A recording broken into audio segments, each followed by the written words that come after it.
Hiromu thinks he is living through an ordinary high school romance.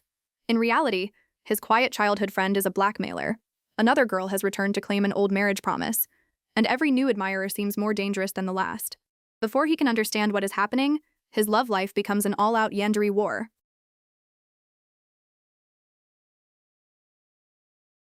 Later, several girls discuss how attractive Hiromu is, and one considers confessing to him.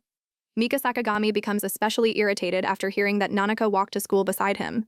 Believing Nanaka is pretending to be his girlfriend, Mika decides to confront the quiet girl and force her to understand. At school, Yuri appears to be an average first-year student with a hopeless crush on Fuko Kazumi, the brilliant upperclassman everyone admires. Fuko is beautiful, talented, and already known for her writing.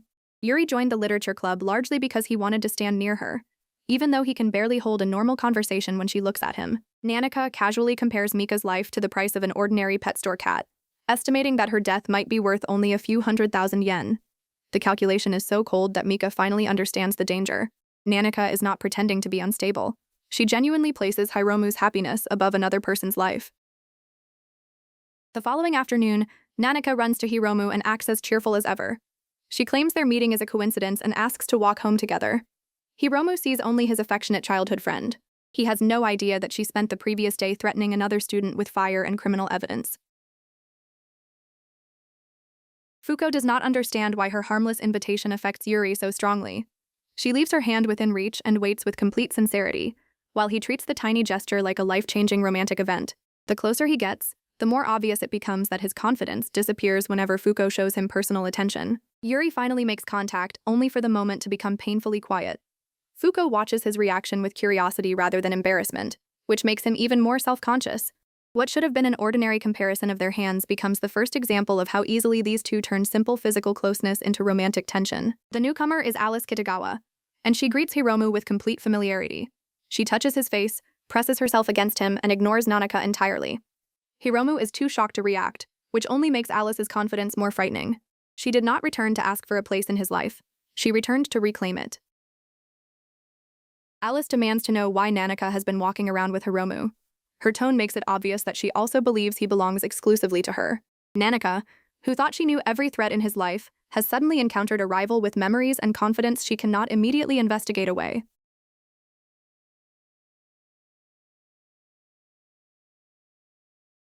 Alice glares directly at Nanaka and announces that she is going to kill her.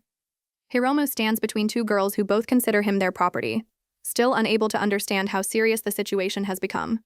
The quiet school romance is over. The Yandere battle has officially begun. A violent storm traps Yuri and Fuko near the Tamayura shrine. With nowhere else to go, Yuri is forced into the most frightening conversation of his life.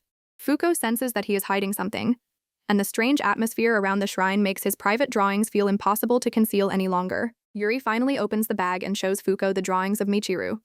He expects laughter or disgust, but Fuko studies them seriously. For the first time, someone sees the years of effort behind his secret instead of treating it as something pathetic. Her reaction gives Yuri a brief moment of relief, even as the storm around the shrine grows unnaturally powerful. When the storm finally weakens, every drawing and page inside Yuri's bag has vanished. The notebooks are still there, but the character who filled them is gone. In their place lies a real girl with long black hair and the exact face Yuri has drawn for years. His childhood fantasy has crossed into reality before his eyes. Alice's threat leaves Hiromu terrified, but she immediately switches back to an affectionate smile and acts delighted to see him. Nanaka studies her in silence. Both girls recognize the same thing instantly. The other one is not a temporary admirer, but a rival willing to become dangerous. Michiru greets Yuri with the comfortable familiarity of someone who believes they have shared a life for years. She stands close enough to remove any doubt that the previous night really happened. Yuri, meanwhile, keeps searching for a normal explanation because accepting her existence also means accepting that his most private fantasies can now speak back to him. Yuri tries to convince himself that Michiru is only a hallucination and reaches toward her as a test. The plan immediately backfires when the contact proves that she is warm, solid, and completely real. His panic embarrasses both of them, while Michiru simply wonders why her creator is acting so strangely around the girl he designed. Michiru's first attempt at domestic life reveals another problem. Yuri wrote her according to every romantic fantasy he had as a teenager. She cooks while wearing an embarrassingly revealing apron, completely unaware of how overwhelmed he is. To Michiru, pleasing Yuri is natural. To Yuri, Living beside his ideal girlfriend is already becoming dangerously difficult. After comparing her appearance and behavior with the old notes, Yuri can no longer deny the truth. Michiru is not merely similar to his drawings. She is the exact girl he created, complete with the voice, expressions, and affectionate personality he considered perfect. Every private preference he ever recorded has been transformed into a living person who expects him to love her back. Alice reminds Hiromu of the day her family moved away. As children, she asked him to marry her if they ever reunited, and he gave a hesitant answer without understanding how seriously she would take it. To Alice, that childhood promise became a contract that survived every year of separation. Michiru asks Yuri to hold her, and the request carries the emotional weight of 10 years spent waiting inside his imagination. She believes their bond is already real because he created every part of her with care. Yuri feels responsible for her happiness, but the embrace also reminds him that his heart now belongs to Fuko, a fact Michiru does not yet understand. Alice is introduced as a transfer student in Hiromu's class and takes the seat directly in front of him. Her return is no longer a brief surprise. She has inserted herself into his daily life. Nanaka now has to compete with someone who can approach him at school, after school, and through a shared history. Nanaka pretends to accept Alice's explanation, but her empty smile shows that she is only changing strategies. If family secrets cannot drive Alice away, she will find something else. The battle is no longer about confessing first. It is about uncovering the weakness that makes the other girl disappear. Fuko suggests that the Tamayura shrine may have combined its power with the emotional energy stored in Yuri's drawings. Years of attention turned the notebooks into an object filled with meaning, and the storm provided the final push. The explanation sounds unbelievable, yet it is the first theory that accounts for why Michiru possesses both a body and memories connected to Yuri. Michiru overhears that Yuri intended to stop drawing her. The revelation feels like betrayal. She remembers his promise to love her forever, and cannot understand why the person who created her would suddenly choose another life. Her sweet expression disappears, exposing the possessive side hidden inside the personality notes Yuri once wrote for entertainment. Yuri tries to explain that his idea of a perfect girl changed as he grew older. Michiru was rewritten again and again, collecting traits from every character, actress, and fantasy he liked. That means she contains years of contradictory desires. She can be gentle, heroic, jealous, affectionate, and frightening, because Yuri unknowingly built all of those qualities into her. Fuko places the responsibility directly on Yuri. Michiru may be unreasonable, but she did not choose to be created with absolute devotion toward him. Yuri wrote the rules governing her heart, brought her into reality, and then attempted to abandon her. Whether he loves her or not, he must now protect the person his imagination produced. Rumors spread through school about Hiromu's strange popularity, while Nanaka is told to stop hiding her feelings. An older delinquent-looking honor student advises her that suppressing emotions only makes them explode later. The advice is meant to help, but it gives Nanaka another excuse to become more aggressive. Michiru appears in the clothes prepared for her and asks whether she looks like the ideal girl Yuri remembers. He tries to answer objectively, but every detail was originally chosen by him. Fuko notices his reaction, and the room fills with the kind of silence that forms when everyone understands the source of his embarrassment but no one says it aloud. Once Hiromu is gone, Nanaka's frightened expression turns empty. She promises herself that she will show Alice no mercy and use every method available. The first battle ended with Nanaka crying, but it also convinced her to stop treating Alice like an ordinary rival.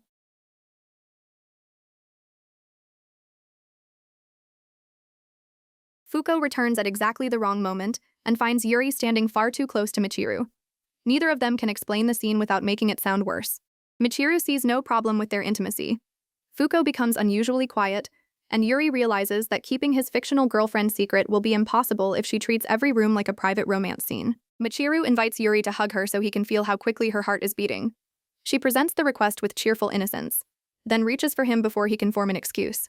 Yuri's exhausted reaction makes the scene funny, but it also shows that Michiru expects the affection he repeatedly imagined, not the cautious distance he now wants. After hearing that Yuri may love someone else, Michiru searches her character settings for a solution. One of the traits Yuri wrote years earlier tells her exactly what to do: eliminate any girl who takes him away. What began as an exaggerated fictional characteristic now functions like a command inside a real mind. Michiru becomes convinced that the unknown rival will eventually make Yuri forget her. She begins calling the girl a criminal who stole his heart and promises to identify her.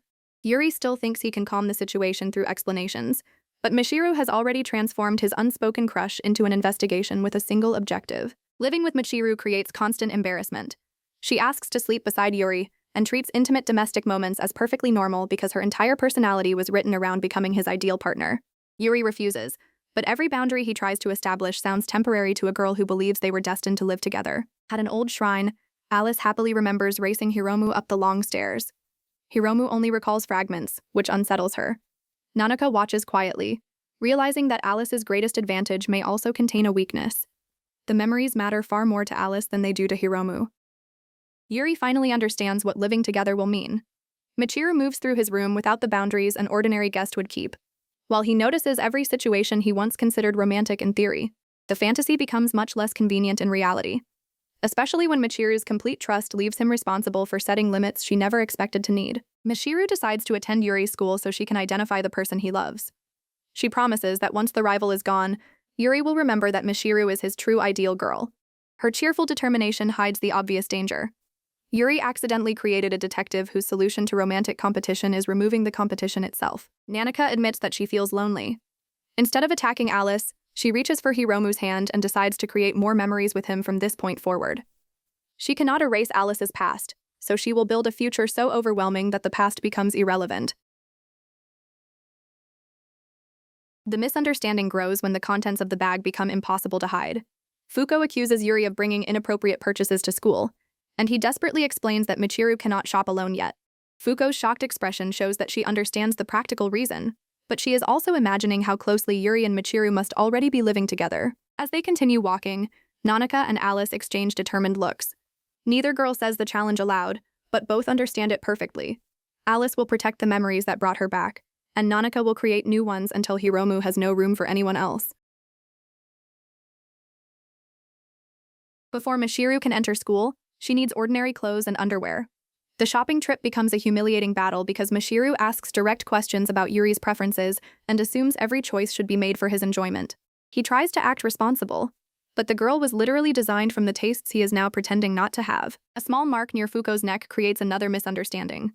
Yuri notices it, stares for too long, and immediately regrets doing so when Fuko catches him. The two exchange awkward questions without saying what either is actually thinking, turning a harmless detail into a tense conversation about romance, experience, and how little they know about each other. Michiru proudly models different choices while Yuri struggles to keep his composure. The scene is playful, but it also exposes how little privacy exists between creator and creation. Michiru knows he imagined every detail of her body and wardrobe, so she sees no reason to be shy around him, even when his embarrassment becomes impossible to hide. Fuko eventually takes control of the shopping problem and helps Michiru choose ordinary clothes for school. Yuri is relieved, but the girls quickly begin discussing preferences he would rather not hear. Michiru treats Fuko like a valuable source of information about him, while Fuko slowly realizes she is helping her own romantic rival become even more appealing. The next day, Yuri learns that Michiru will join his class. Her new identity has been arranged quickly enough to make the supernatural situation even stranger. Michiru is delighted because school gives her unlimited access to Yuri and every possible rival. For him, the secret he once kept locked inside his room is now walking openly into his daily life. Michiru continues experimenting with cute and increasingly elaborate underwear, asking Yuri which design he prefers. He desperately avoids answering, while she treats the mission like serious research. The bonus chapter is mostly playful fan service, but it reinforces a recurring problem. Michiru's innocence and Yuri's private fantasies make ordinary shopping feel like a romantic trap. Michiru proudly presents the result of her shopping mission and asks Yuri for an honest opinion. He refuses to participate, but his exaggerated reaction tells her more than a direct answer would. The bonus scene ends with Michiru satisfied and Yuri exhausted, proving that she can defeat him without threats simply by treating his embarrassment as useful research. Once school begins, Michiru starts investigating every girl who approaches Yuri. She observes expressions, asks suspicious questions, and mentally classifies possible enemies. Her methods are clumsy because she has almost no real-world experience, but her determination is absolute. Every smile directed at Yuri becomes evidence in the case of the stolen heart. The investigation reveals an impossible pattern. Alice appears in too many places, under too many stories, with achievements that do not fit together. She is described as an athlete, academic genius, lottery winner, and future doctor. It is as though 1,000 different versions of Alice Kit. Fuko questions Yuri about Michiru with unusual seriousness. She tries to sound like a responsible upperclassman, but her attention keeps returning to how the two live together and what kind of relationship they have. Yuri answers carefully, unaware that Fuko is comparing herself with a girl who was created to match every preference he once had. Michiru suddenly joins the conversation and places herself beside Yuri, as if demonstrating their closeness. Fuko's expression changes immediately. The moment remains polite. Yet both girls quietly test the other's reaction while Yuri stands between them, beginning to understand that the investigation is no longer one-sided. Fuko is also studying Michiru as a rival. Yuri catches Michiru watching Fuko and tries to distract her before she reaches the correct conclusion. His nervous behavior only makes the answer clearer. Michiru sees the way his voice and posture change around Fuko, and the friendly school atmosphere becomes uncomfortable as she realizes the person she has been hunting may already be standing beside them. After eliminating several false suspects, Michiru finally turns toward Fuko. She remembers Yuri's nervous reactions, the way he speaks about his senpai, and the emotional tension whenever Fuko appears. The investigation reaches its obvious conclusion. The criminal who stole Yuri from Michiru is the one girl he has been trying hardest to protect. Michiru publicly announces that she is searching for the girl who stole Yuri. Her beauty immediately attracts attention, but her language makes the mission sound like a manhunt. Students assume she is joking, while Yuri understands that she is following the dangerous instructions embedded in her character settings. She confesses that she wanted to become exactly the kind of girl Hiromu liked. Whenever she saw him with someone else, she felt herself disappearing from his world. Instead of accepting that fear, Ryoko decided to redesign herself until ignoring her became impossible. Yuri warns Michiru not to hurt anyone simply because they might like him. He points out that the girls around her are real people, not disposable side characters. Michiru reluctantly agrees, but her jealousy remains.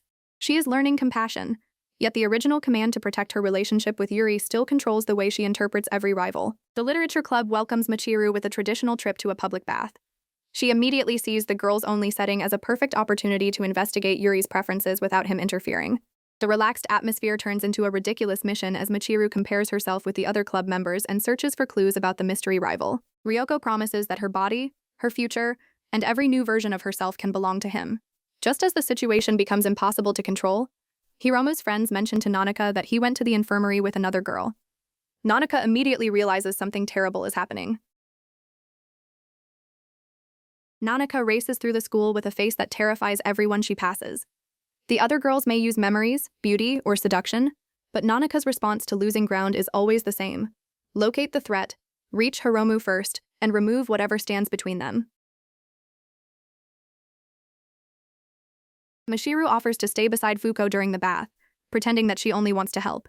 In reality, she is studying the senpai's reactions and trying to decide whether Fuko is the girl Yuri loves. The scene mixes comedy and fan service with genuine tension, because Fuko has no idea how close Michiru is to discovering the truth. Inside, Michiru announces that she is comparing everyone for investigative purposes. The other girls treat it as a joke, but Fuko realizes the questions are aimed at discovering Yuri's preferences. Michiru's directness creates chaos, because she asks things no one would normally say aloud, turning a relaxing club trip into an interrogation disguised as friendly conversation. Michiru presents herself with confidence and waits for the others to confirm that she looks like an ideal heroine. The reactions are mixed, and her certainty begins to weaken. For the first time, she discovers that beauty is not a measurable setting. Fuko's calm presence threatens her more than any comparison because Yuri's feelings were formed without a character sheet. Fuko helps Michiru adjust to the bathhouse rules, creating an unexpectedly gentle moment between rivals. Michiru studies her closely, searching for the quality that captured Yuri's heart, while Fuko simply treats her like a younger club member. That kindness makes it harder for Michiru to classify Fuko as an enemy who deserves to be removed. Michiru becomes fascinated by the differences between her carefully designed body and Fuko's natural appearance. Her questions are far too direct, embarrassing everyone around her. Yet the comparison also makes Michiru insecure. She may have been built as an ideal girlfriend, but Fuko possesses the one thing Michiru cannot manufacture: a real history with Yuri. Michiru's investigation becomes too aggressive, and the other girls finally stop her before the situation gets completely out of hand. Fuko is embarrassed, Michiru is genuinely confused, and the club reacts as though this is only another strange comedy. Beneath the laughter, however, Michiru has learned enough to confirm that Fuko matters to Yuri more than anyone admits. A sudden scream interrupts the bathhouse investigation. Michiru rushes toward the danger, showing that her protective instincts extend beyond Yuri. Although she entered the club to hunt a rival, she is slowly becoming part of the group. The more human connections she forms, the harder it becomes to treat everyone else as characters in her private romance. Mizuki discovers that Sanada is far stronger than his quiet appearance suggests. He blocks her escape and restrains her without losing his composure.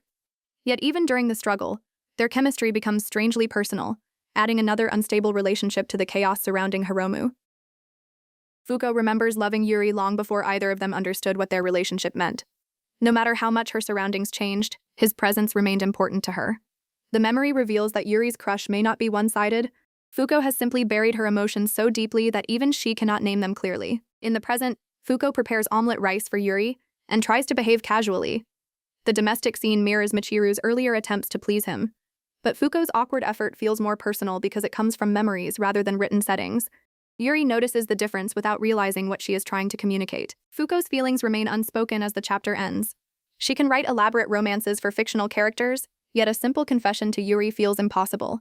That hesitation gives Michiru time to strengthen her position, even though Fuko may have been the person Yuri loved, and the person who loved him, before Michiru ever entered reality. Nanaka, Mizuki, and Sanada compare what they know about Alice.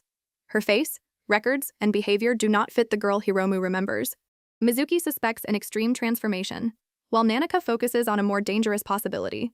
Perhaps the person calling herself Alice was never Hiromu's childhood friend at all.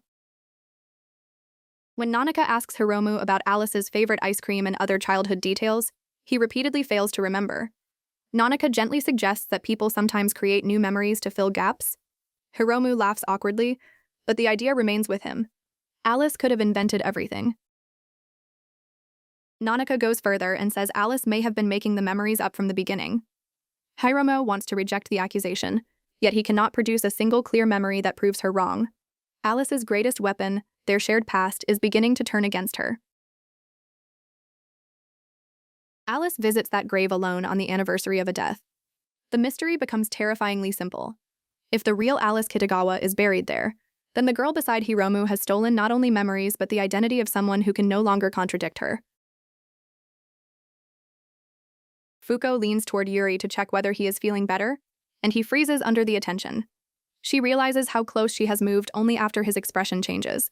Both retreat into formal language, pretending the moment was purely practical. But the silence afterward makes it clear that their feelings are beginning to escape their usual excuses. A quiet conversation leaves Yuri more confused than before. Fuko approaches him with genuine tenderness, then retreats the moment the situation becomes romantic. Her mixed signals are not manipulation. They come from fear and inexperience. Unfortunately, Michiru interprets every intimate moment as confirmation that Fuko is the enemy she has been hunting. Before leaving, Fuko gives Yuri a small, shy smile that he rarely sees at school. He is struck by how different she appears when no audience is present. Fuko's kindness is not polished or perfect. It is hesitant and personal. That imperfect warmth is exactly what separates his growing love for her from his carefully designed fantasy of Michiru. Michiru decides to accelerate the investigation by asking the entire class to identify the girl Yuri likes. The announcement turns his private feelings into public entertainment. Yuri is horrified, while Michiru treats the humiliation as necessary progress. She cannot understand why he protects the rival when revealing her would allow Michiru to remove the problem immediately. A flamboyant classmate named Matsumoto claims to know the answer and offers information in exchange for attention. His teasing pushes Yuri into another chaotic misunderstanding, while Michiru watches every reaction. The investigation becomes less dangerous for a moment and more ridiculous. But the pressure around Yuri's secret continues to grow. She even purchased and maintained the grave using her own savings, spending enormous amounts to make the false history believable. Every receipt and payment became another piece of stage scenery. Alice did not merely tell a lie. She financed an entire world in which the lie could live. After the confusion settles, Michiru admits that she enjoyed being part of an ordinary school day. The search for the culprit remains important, but friendships, jokes, and public embarrassment are giving her memories that do not come from Yuri's notebooks. For the first time, her happiness is beginning to exist independently from being his perfect girlfriend. Mizuki pressures Nanaka to expose Alice immediately. If Hiromu learns that his childhood friend is an imposter, Alice could lose everything. Nanaka finally has the weapon she wanted, but using it would also destroy a girl whose entire life was built around a dying friend's request. The literature club begins choosing performers, and Yuri is placed between Fuko and Michiru before he understands what is happening. Both girls volunteer for roles that would bring them close to him. The competition is presented as casting, but their expressions make the real objective obvious. Each wants the romantic scenes to belong to her. Hiromu confronts Alice and asks her to tell him the truth. She tries to explain that her history is built on lies and that she may not be the person he remembers. Hiromu listens, but instead of demanding proof, he asks why he should stop believing the girl standing before him now. Michiru performs the same material with effortless affection, moving close to Yuri as though the scene was written for them. Her natural confidence embarrasses him and pressures Fuko at the same time, yet the performance also feels artificial in a new way. Michiru can imitate perfect romance instantly, while Fuko's awkwardness carries emotions she cannot control. Fuko is chosen to play one heroine because the role resembles the cold, passionate characters she writes. Michiru is selected as the second heroine, turning the play into an uncomfortable reflection of real life. Yuri watches the two girls stand beside each other and realizes the fictional triangle on stage is almost identical to the one trapping him off stage. While hugging Hiromu, Alice quietly asks Nanaka not to hate her and begs forgiveness for the deception. Nanaka is furious, but she cannot expose a secret Hiromu has effectively chosen to forgive. Mizuki, meanwhile, realizes that her perfect investigation has failed to produce the ending she wanted. The club decides that Yuri should play the male lead. He has no acting experience and immediately panics, but everyone insists that his chemistry with both heroines makes him the obvious choice.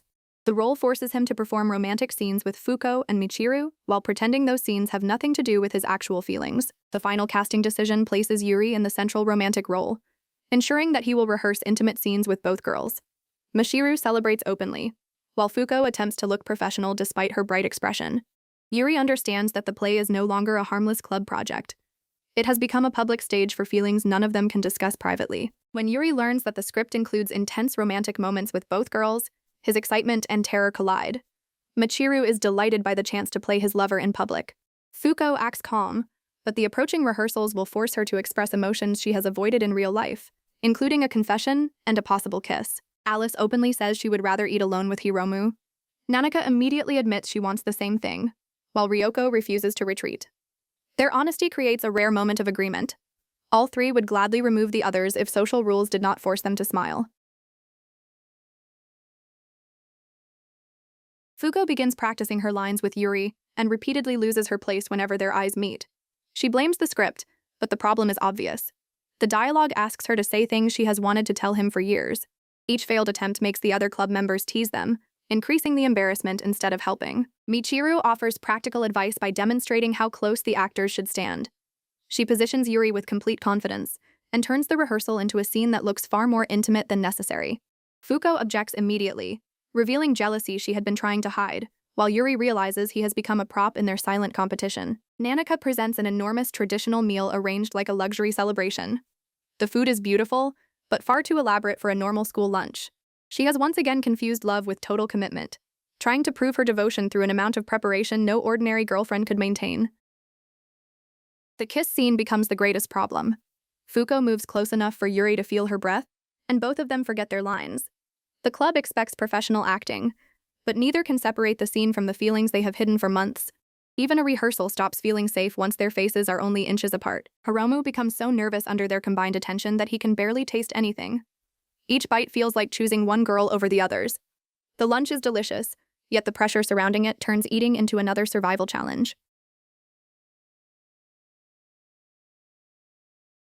Fuko attempts to correct their positioning and accidentally brings their faces even closer. For several seconds, both stop responding to the director. Michiru interrupts before the rehearsal can cross the line, claiming she is only protecting the schedule. Her expression makes it clear that she is protecting something else as well. Michiru offers to demonstrate how the scene should be performed. She suggests that a real kiss would solve Yuri's hesitation and improve the play. Her proposal sounds playful, but she is also marking her territory in front of Fuko. Yuri refuses, knowing that accepting would turn the stage rivalry into an emotional disaster. Later, Yuri finds Fuko asleep after exhausting herself with writing and practice. Seeing her vulnerable reminds him why his feelings changed. Michiru may embody every fantasy he once had, but Fuko is the person whose failures, effort, awkwardness, and determination he has come to love in reality. Fuko arranges a private rehearsal and waits for Yuri alone. The empty room changes the atmosphere immediately. Without club members watching, every movement feels deliberate, and the excuse of practicing becomes much less convincing. Yuri arrives expecting lines and stage directions, only to find Fuko more nervous than he has ever seen her. Alice loudly reminds everyone that Hiromu once promised to marry her. The statement immediately revives the oldest conflict between her and Nanaka. Alice treats the promise as destiny, while Nanaka questions whether words spoken by children should control the rest of their lives. During practice, Fuko suddenly asks Yuri to kiss her for real. The request escapes before she can retreat behind the script. Their lips nearly meet, and both realize that the scene is no longer acting. Fuko pulls back in confusion, while Yuri is left wondering whether she has finally shown him the feelings hidden inside her stories. Nanaka finally voices the doubt that has haunted her. What if Alice remembers the promise incorrectly? Alice may believe her own story, But belief does not automatically make every detail true. The question strikes directly at the fragile border between Alice's genuine feelings and their faces draw close, and the room becomes silent enough for both to hear their own breathing. Yuri waits for Fuko to pull away, while Fuko waits for him to make the final decision. The hesitation stretches because a real kiss would change their relationship in a way no rehearsal can undo. The interrupted practice leaves Fuko embarrassed and defensive. She insists that the request was only for the play, but avoids Yuri's eyes while saying it. Michiru watches the explanation and recognizes the contradiction immediately. The scene gives her the first undeniable proof that Fuko's feelings are not merely Yuri's imagination. Fuko's face turns bright red when she remembers how close they came. Yuri is equally unable to behave normally, and their awkward silence follows them through the clubroom. Nothing actually happened, yet the almost kiss has created a new intimacy between them. One Michiru can sense even when neither is brave enough to describe it. Mizuki and Sanada's accidental closeness is so dazzling that even the Yandere rivals are temporarily stunned. Nanaka, Alice, and Ryoko agree to a truce for the rest of the day. It is not peace, only mutual exhaustion after witnessing someone else steal the romantic spotlight. The next morning, Michiru tries to behave like the perfect girlfriend again. She makes Yuri's favorite breakfast and smiles as though nothing happened, but now she understands love as more than a setting written in a notebook. Her affection has become personal, which also makes the possibility of losing him far more painful and dangerous. A hot summer afternoon leaves the club members exhausted, and the usual personal boundaries disappear as everyone searches for a cooler place to rest. Yuri suddenly finds himself surrounded by sleeping classmates and is terrified to move. The harmless situation becomes another test of his composure, especially when Fuko and Michiru wake at the same time. A cheerful twin-tailed girl suddenly hugs Hiromu in public. Her name is Tampopo, and she behaves with the confidence of someone who has known him for years. Nanaka, Alice, and Ryoko watch from hiding, horrified that another love interest may have appeared without warning. Michiru ties back her hair and joins the outdoor activities with unexpected enthusiasm. Yuri notices the unfamiliar look and stares for a second too long. She catches him and immediately assumes the change pleased him, while Fuko quietly observes the exchange. A small summer detail becomes another point in their continuing romantic competition. After exercising in the heat, Michiru asks Yuri whether she looks strange. He tries to answer without revealing how aware he has become of her presence. Michiru smiles at his discomfort, pleased that she can still affect him, while Fuko's expression shows that she is beginning to recognize even the smallest signs of attraction. Tanpapo takes Hiromu to a cafe and feeds him dessert like they are on an ordinary date. The three observers cannot believe what they are seeing. After months of threats, lies, surgery, and blackmail, Hiromu appears to be enjoying a completely normal afternoon with someone else. Fuko becomes physically overwhelmed during the summer heat and the emotional pressure surrounding the play. Yuri rushes to help her, causing Michiru's jealousy to flare again. The moment is not dramatic because of danger. It matters because Yuri reacts without hesitation, revealing which girl he instinctively worries about first. Fuko considers deleting the kiss scene from the script. She claims it may be unnecessary for the story, but everyone can see that she is afraid of performing it with Yuri. Removing the scene would protect her from embarrassment, yet it would also mean surrendering the one opportunity where she can express her feelings without calling them a confession. The discussion about the stage kiss becomes increasingly personal. Fuko argues that removing it may be better for the play, while Yuri wonders whether she simply regrets practicing with him. Neither asks the direct question. Their conversation is filled with pauses and half-finished sentences, making the avoided kiss more important than any scene they have actually performed. Yuri hears a dramatic declaration of love and briefly thinks someone is confessing to him, only to discover that the literature club's skeleton model is being used for rehearsal. The ridiculous misunderstanding breaks the tension, but it also shows how completely the upcoming performance and the possibility of a real confession has taken over his thoughts. Festival day arrives, and the literature club's play begins before a packed audience. Yuri steps onto the stage beside Fuko and Michiru, carrying the same nervousness he feels in real life. The story's fictional love triangle now gives each of them permission to say things they would never dare to say without costumes and scripted names. The play begins with Yuri and Michiru performing as a convincing fictional couple. Michiru moves naturally through every romantic beat, and the audience immediately responds to her confidence.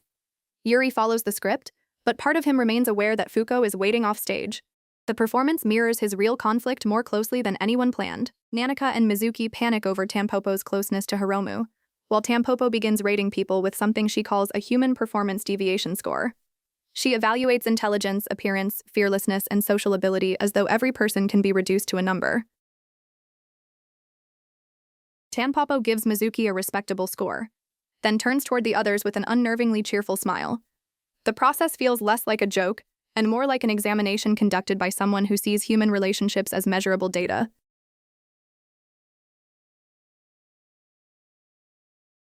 Alice receives an impressive score of 70 because of her beauty, sharp personality, and ability to dominate attention. Nanika is furious at being analyzed by a stranger, while Alice is more interested in why Tampopo seems so familiar. During the performance, Fuko hesitates at the romantic climax.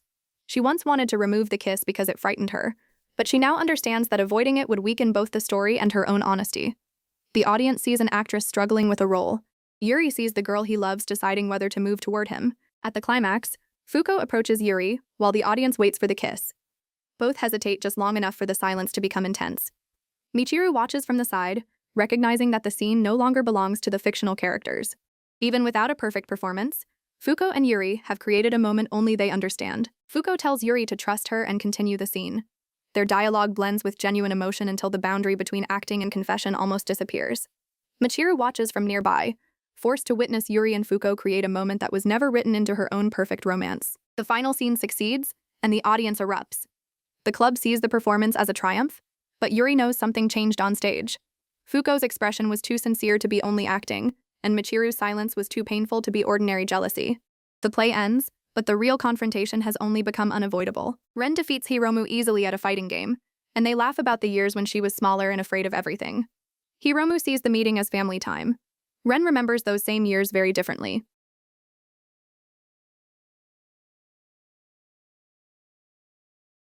Hiromu responds that he is genuinely happy to be her sibling. He means it as reassurance, but the words quietly crush the hope behind Ren's confession. To him, their new family bond is a gift.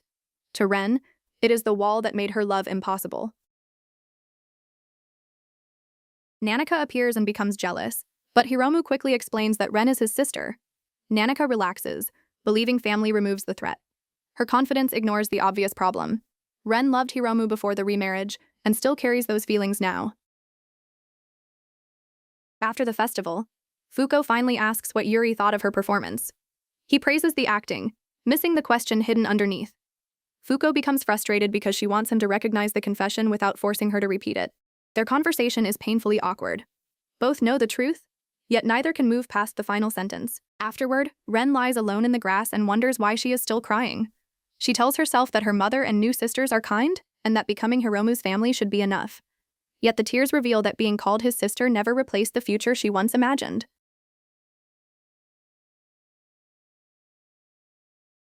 Fuko explains that the feelings shown on stage were not invented for the role. Yuri listens in stunned silence, and she begins to think he does not understand. The confession becomes less polished with every word, but that imperfection gives it weight. Fuko is no longer a famous young writer. She is simply a frightened girl asking whether he feels the same. Before Yuri can answer properly, Fuko nearly retreats and dismisses everything as a misunderstanding. He stops her, finally realizing that hesitation will hurt them both. The moment is quiet and uncertain rather than dramatic, but it marks the first time Yuri chooses a real relationship instead of hiding behind admiration, responsibility, or fiction. Fuko finally states that she has loved Yuri since the day they truly met. Her confession is quiet and direct, without the protection of a script. Yuri is stunned because the girl he admired from a distance has been carrying feelings of her own. For one brief moment, the supernatural chaos disappears, and only their mutual love remains. Yuri answers Fuko's confession with the truth he has hidden since joining the club. He loves her too. Both are awkward, frightened, and unsure what happens next. But the uncertainty makes the moment more genuine. Unlike Michiru's predetermined devotion, this relationship formed through choices, misunderstandings, and time spent learning each other's weaknesses. Michiru asks Yuri to describe his ideal girl, expecting him to repeat the traits he once wrote for her. He struggles because the answer has changed. Michiru smiles at first, then notices that his eyes keep moving toward Fuko. The simple question becomes cruel without anyone intending it, revealing how far Yuri's heart has moved from the notebooks. Rin encounters Ryoko and quickly realizes how unstable she is. Ryoko proudly describes her private fantasy, then begins asking invasive questions about Hiromu's life, including details only a family member could know. She treats Rin less like a sister and more like a database. Fuko and Yuri are left alone after the confession, and neither knows how a new couple is supposed to behave. Their first attempt at standing close becomes clumsy and uncertain. Fuko's confidence disappears, Yuri overthinks every movement, and the awkwardness makes the relationship feel real in a way Michiru's effortless affection never could. When asked to describe his ideal girl, Yuri no longer lists Michiru's carefully designed features. He thinks instead of Fuko's short hair, serious expression, stubbornness, and hidden kindness. The realization confirms that his ideal did not become real when Michiru appeared. It changed because a real person entered his life. Michiru tries to join the conversation as though nothing has changed, but the new closeness between Yuri and Fuko is impossible to ignore. Their shy looks and unfinished sentences exclude her without intention. For the first time, Michiru experiences what it means to be outside the romance instead of automatically occupying its center. Yuri and Fuko finally kiss without a script, audience, or excuse. The contact proves that their confessions were not part of the performance. For Yuri, it is the happiest moment of his life. For Michiru, who has been watching from the shadows, it is the final piece of evidence identifying the culprit who stole her creator's heart. Michiru looks at Fuko and quietly accepts the conclusion. The criminal was her all along. The expression on Michiru's face is not simple anger. She feels betrayed by Yuri, threatened by Fuko, and terrified that the purpose of her existence has vanished. The Yandere command inside her is now aimed at a specific person. Nanaka realizes she has the same problem. She has spent years focusing so completely on Hiromu that she never built a normal life outside him. She once promised herself that the next person she met would become her first real friend. But when that person turns out to be Alice, she instantly wants to abandon the idea. At first, Nanaka decides that becoming friends with her greatest rival is ridiculous. Alice has lied to Hiromu, kissed him, and repeatedly challenged Nanaka's claim. Yet walking away would mean admitting that both of them are capable of loving only one person and no one else. Alice blushes so intensely that even accepting the offer becomes difficult. After years of performing confidence, a sincere invitation leaves her completely defenseless. She finally agrees, and the two Yandere rivals begin the most awkward friendship imaginable. Yuri tells Michiru directly that he loves Fuko. He apologizes for giving Michiru expectations he could not fulfill, and for trying to abandon her without explanation. The confession is cruel, but necessary. Michiru has spent her brief life believing she was the heroine of Yuri's story, only to learn she may have been part of his past. Michiru's body begins to destabilize as her emotions collapse. The supernatural power holding her in reality weakens, and she starts fading back toward the pages that created her. Yuri reaches for her too late, realizing that rejecting her does not mean he wants her erased. She has become a person, and losing her now feels like losing someone he failed. When the light disappears, Michiru is gone. The room becomes painfully ordinary, leaving Yuri with only guilt and empty space. He finally understands the difference between ending an imaginary relationship and watching a real person vanish. Michiru was born from fiction, but the memories they created together were completely real. When Sanada hesitates, he is accused of disobedience. Yet his loyalty is no longer purely professional. He has started caring about Mizuki personally, and that affection makes him willing to stand against the Hanjo family rather than watch her become another disposable piece in Ryoko's plan. At the Tamayura shrine, the group discovers remnants of Yuri's character notes. The pages react to the shrine's power, suggesting that Michiru has not been completely destroyed. Her existence may still be connected to the years of emotion stored inside the notebooks, giving Yuri one chance to bring her back without repeating the same lie. Warm light gathers around the notes, and Michiru begins returning. This time, Yuri does not call her his perfect girlfriend. He welcomes her as Michiru, a person whose future should not be limited to the role he invented. The distinction gives her a new reason to remain in reality beyond winning his romantic love. Nanaka explains that she noticed Ryoko's strange behavior and investigated the connection between her, Alice, and the real Shining Mizuki. Ryoko believed her wealth would hide every inconsistency, but Nanaka has spent the entire story proving that no secret remains safe once she decides to search for it. Yuri accepts the difficult side of being a creator. Bringing a character to life means accepting her independence, mistakes, and pain, rather than demanding that she remain convenient. Michiru also begins to understand that she can change beyond the settings in the notebooks, just as any real person changes after new experiences. Fuko draws inspiration from the supernatural events and starts imagining new stories. Watching Michiru become independent teaches her that characters can surprise their authors. The literature club's disaster becomes creative fuel, and Fuko begins writing with greater honesty about love, responsibility, and the danger of treating fictional people as possessions. Michiru refuses to surrender completely. She promises that one day she will steal Yuri's heart back from Fuko. The declaration sounds threatening, but it is less violent than before. Instead of eliminating her rival, Michiru now intends to compete through ordinary life, creating memories that belong to her rather than to the girl Yuri once imagined. Sanada and Mizuki reflect on Ryoko's removal from the conflict. One major player has retired, but the damage she caused remains. Mizuki is still haunted by what happened with Alice, and Sonata realizes that exposing a manipulator does not automatically repair the friendships she destroyed. Then Alice finds her answer. Her feelings for Hiromu are real.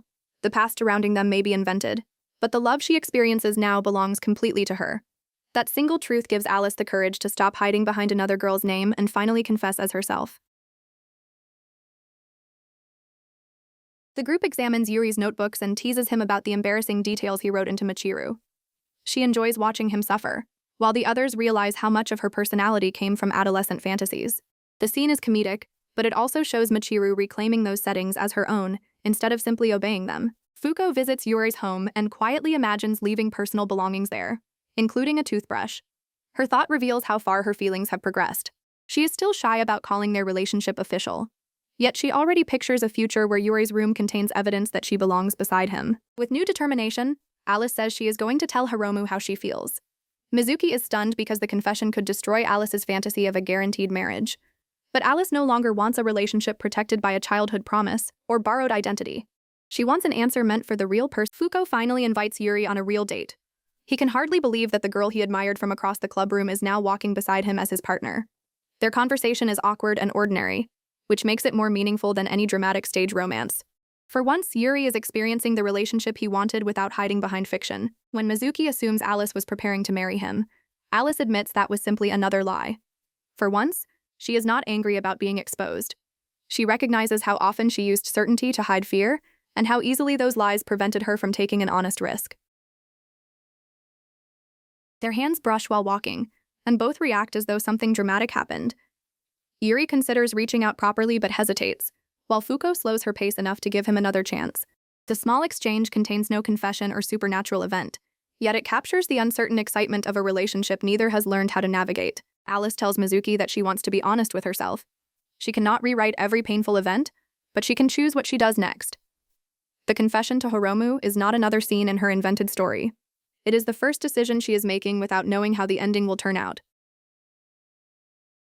Alice turns and runs toward the school while Mizuki calls after her. There is no elaborate plan, hidden evidence, or false identity protecting her now. She is moving toward Hiromu with only the one truth she discovered inside herself.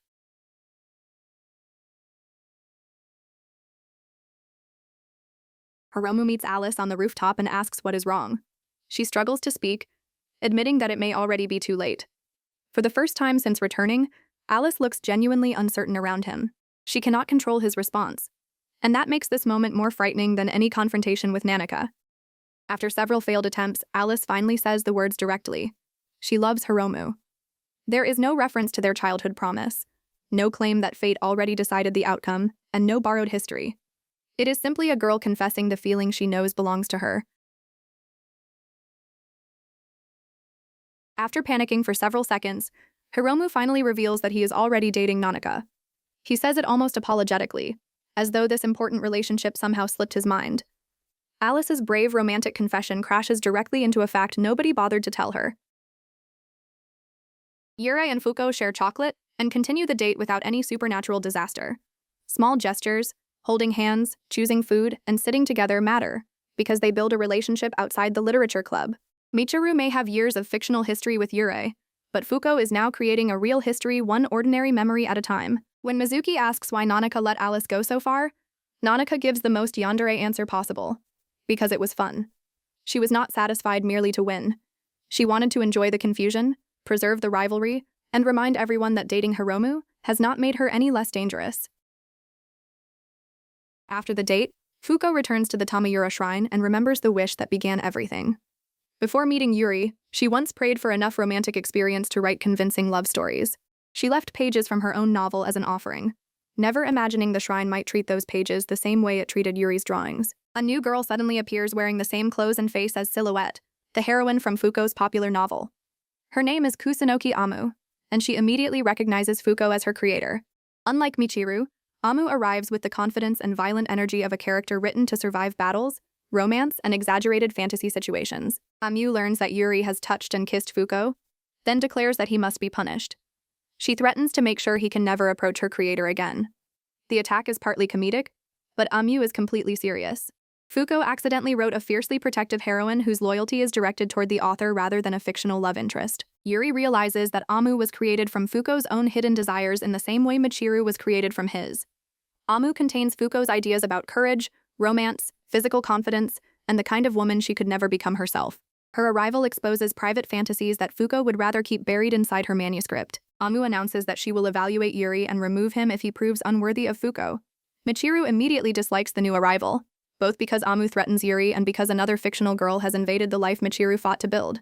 The supernatural triangle has now expanded into a four-person conflict between two authors and their creations. Amu refuses to remain hidden and begins controlling the household as if she has always lived there. She criticizes Fuko's hesitation, Yuri's weakness, and Michiru's dependence.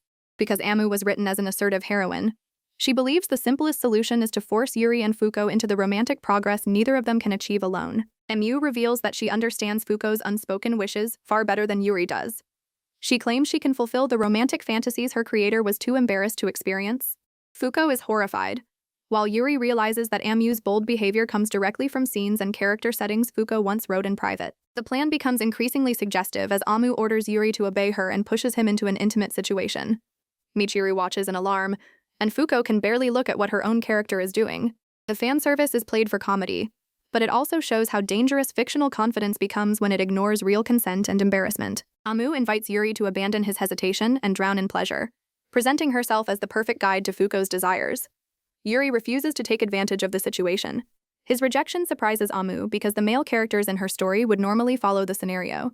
Reality forces her to confront a person capable of making choices outside her script. Michiru interrupts before Amu can continue and demands that Yuri keep his attention on her. The two fictional girls clash over whose creator and whose romance should control the room. Their rivalry is absurd, but it reveals a shared fear. Both depend on human authors who may eventually decide that their stories are over. Fuko gathers everyone at the Tamayura shrine and presents her theory. Michiru became real because Yuri's powerful feelings resonated with the shrine, and the opening created by that miracle never fully closed. Amu used the remaining passage to cross from Fuko's manuscript into reality, proving that the boundary between worlds is still unstable. The group concludes that Yuri's decade of devotion acted like a key. Michiru was not created by the shrine alone. She was created by years of emotional energy stored in the notebooks. That is why her existence is stronger than Amu's, and why Yuri's changing feelings can directly affect whether she remains human. When Michiru nearly disappeared during the festival, the boundary opened again. One person was able to pass through before it closed, and that person was Amu. The discovery explains her arrival, but also introduces a frightening possibility. As long as the shrine remains active, more characters or disasters could continue escaping from fiction. Fuko proposes a permanent solution. Destroying the shrine's power would close the passage and make the supernatural events as though they never happened. The cost is unbearable. Michiru and Amu may disappear with it. Yuri must choose between protecting the real world and preserving the two fictional girls who have become part of his life. The group finds the object capable of ending the shrine's power, but no one can immediately use it. Michiru smiles as though her existence is temporary anyway, while Yuri refuses to treat her life as a simple consequence to erase. A single match now represents the choice between safety and the people reality was never supposed to contain. Amu decides to re-examine Yuri before accepting any decision about the shrine. She asks what kind of person Fuko truly needs and compares him with the heroic men written into her novel.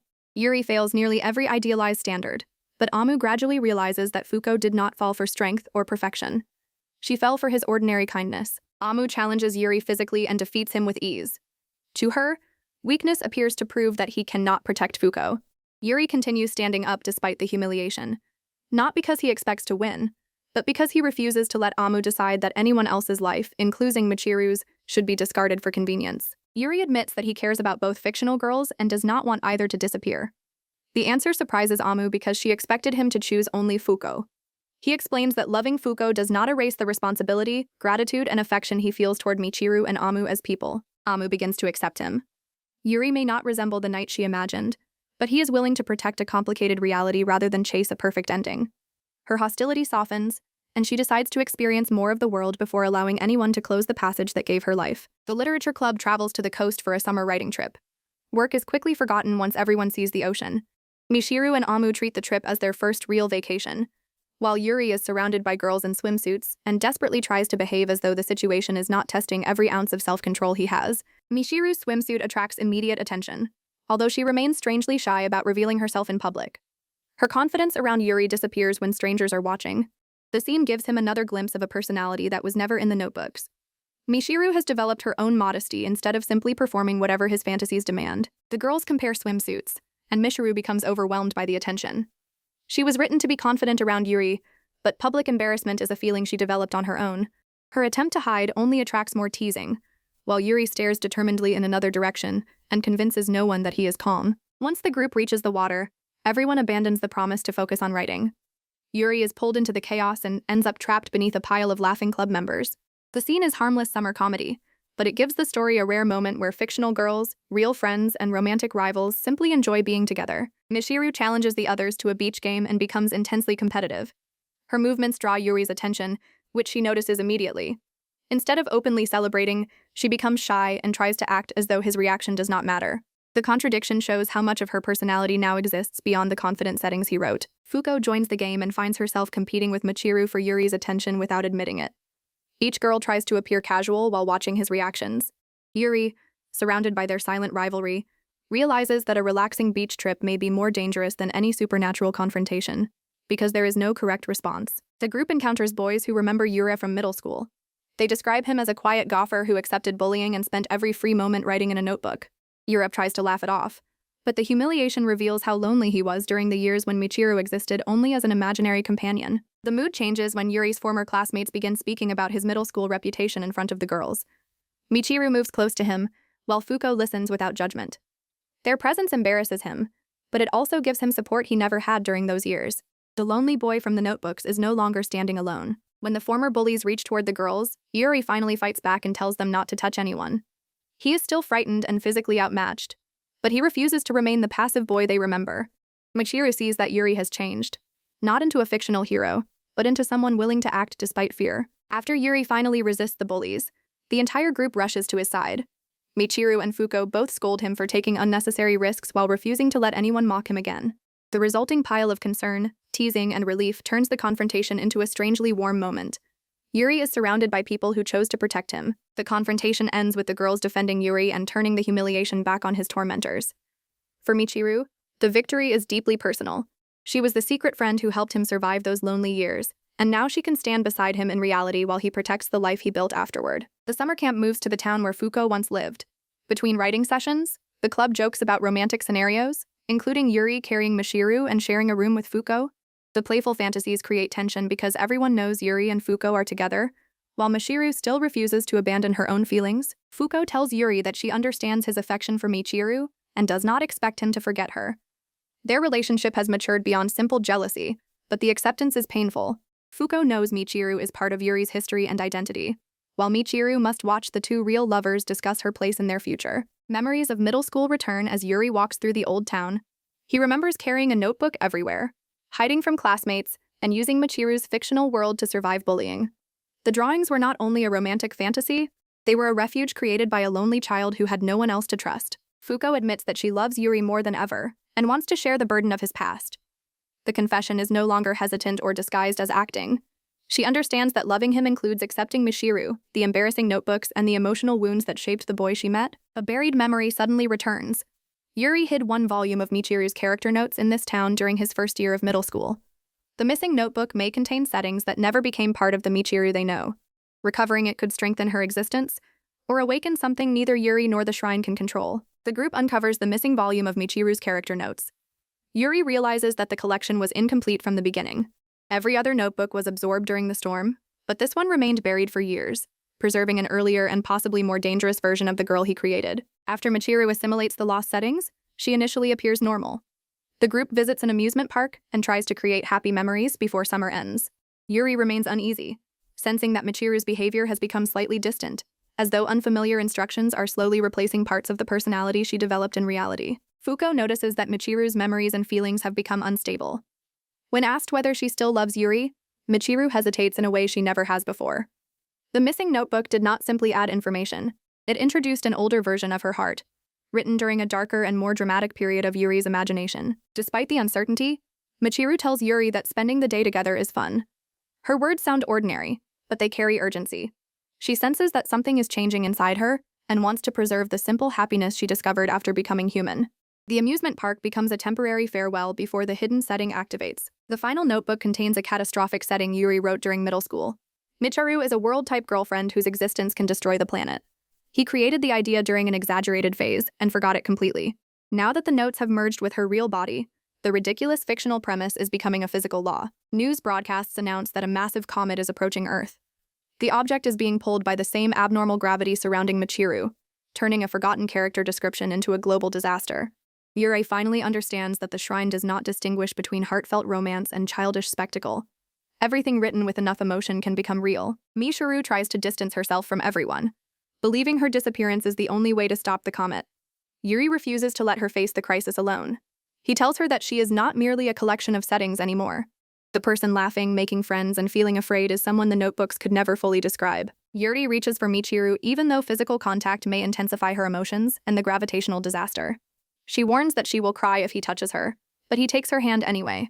Saving the world matters, yet he refuses to do it by making Michiru believe that her life and feelings were mistakes. Yuri promises to make Michiru disappear safely rather than allowing the destructive setting to consume her. The words sound cruel, but they are also his final act of responsibility. He will stay beside her until the end, acknowledge everything she became, and close the story in a way that gives her dignity instead of abandonment. The group confirms that destroying the Tamayura shrine will erase the power keeping Michiru in reality and stop the catastrophe. Amu may also disappear, but the comet leaves no alternative.